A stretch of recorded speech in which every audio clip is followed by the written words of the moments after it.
안녕하세요. 화상관제인 홍현필 변호사입니다. 관제인으로서 업무를 수행하다 보면 간혹 이송 사건이 옵니다.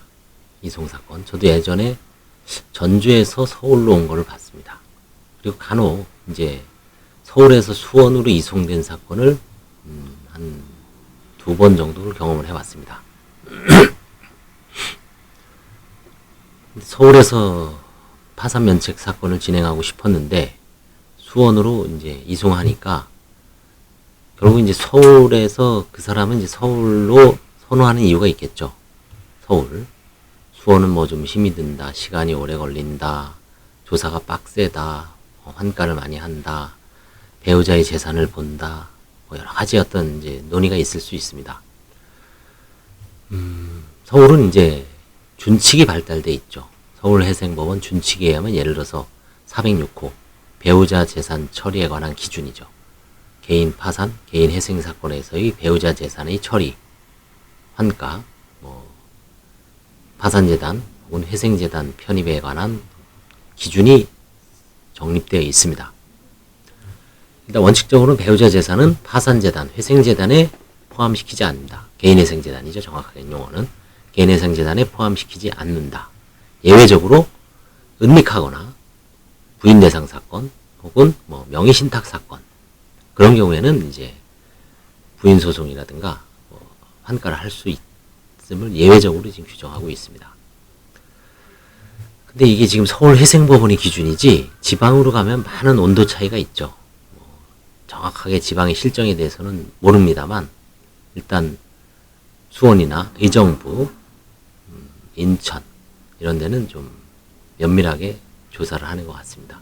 서울도 조사를 안 하는 건 아닙니다만 어느 정도 이제 일정한 기준이 되면 예전에는 이제 환가를 많이 했기 때문에 법원에서도 관제인을 행위 규준을 정립하기 위해서 이제 준칙을 마련했죠. 그 다음에 이제 회생 사건에서는 센세이셔널한 게 있었죠. 주식 실패나 아니면 코인 투자 실패로 인한 그 손실액을 청산가치에 반영하지 않겠다. 그동안은 청산가치에 반영해 왔죠. 어떤 빚을 진, 어떤 손실을 진, 고의든 아니든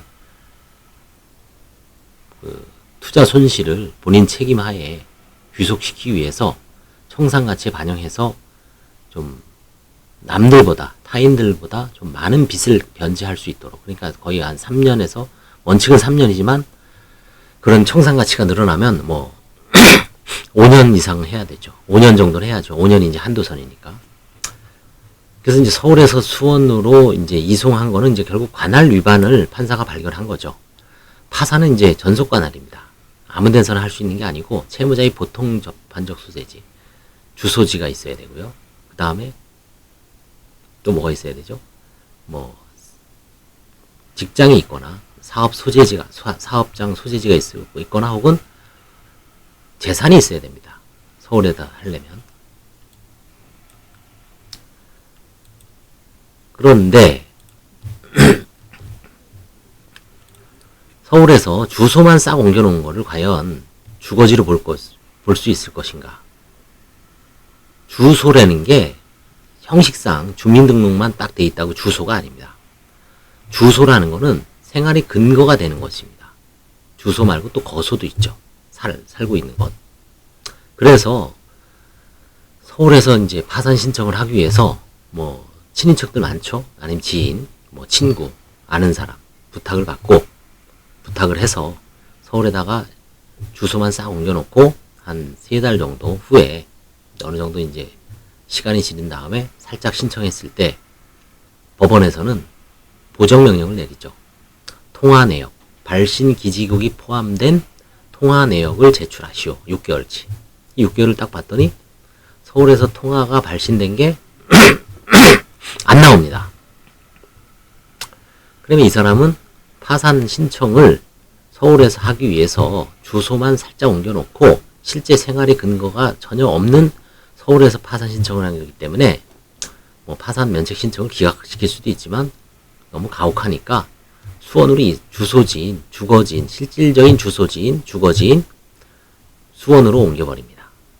수원은 이제 경기 남부를 다 관할하죠. 인천 빼고 수원, 한강 이북은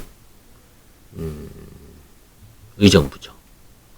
자, 이런 식으로 그 관할을 뭔가 서울에서 신청하기 위해서 일종의 이제 위장전입이죠. 위장전입. 이런 경우에는 여차 없이 수원으로 보내버립니다. 제가 뭐 한 2건 정도는 직접 목격을 했습니다. 자, 그렇기 때문에 서울에서 하고 싶으면 제가 뭐 늘 다른 동영상에서도 말씀드렸지만 직장을 서울에서 잡거나 아니면 실제 살아야 된다. 뭐 고시원에 살아도 상관없습니다.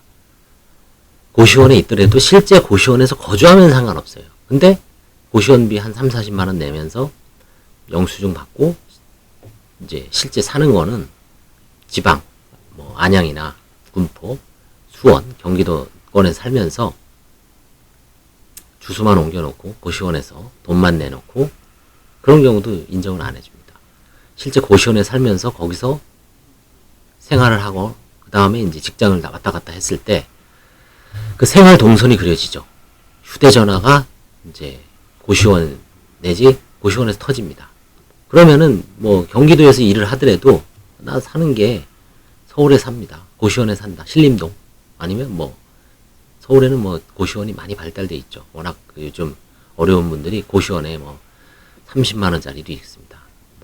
물론 사생활이 전혀 보장이 안 되고 위험 요소도 많지만 거주 비용이 워낙 많이 올라가고 고시원에서 불가피하게 사시는 분도 많습니다. 그런 분들이 거기서 실제 살면서 휴대전화를 터지면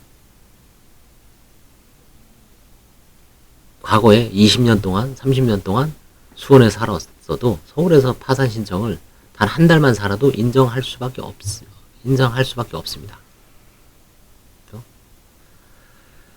그래서 이제 파산 면책 사건을 서울에서 혹은 다른 지방으로 이송한 이유는 결국 관할에 문제가 있어서 판사가 전속 관할 위반으로 실질 관할지인 지방으로 이송하는 경우입니다. 뭐 그 반대의 경우가 있을 수도 있겠지만 뭐 생각하기 어렵죠. 그래서 서울에서 뭐 진짜 하고 싶다면 파산 신청을 하고 싶다면 방법이 뭐 한 서너 가지가 있죠. 일단 직장을 잡아라. 그 다음에 실제 살아라. 주소를 옮기고 이런 경우도 있습니다. 실제 주소는 수원에 돼 있어도 지방에 돼 있어도 실제 사는 곳을 서울에서만 입증할 수 있다면 서울도 관할이 됩니다. 그렇죠? 그런 경우도 가끔 있습니다. 그래서 이런 어떤 간혹 이송이 나오기 때문에 이런 경우는 이제 뭐 본인이 선택을 해야 되죠.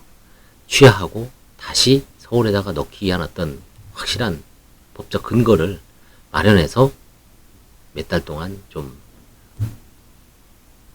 정리한 다음에 다시 신청했을 때 어떻게 해야 될 것인가.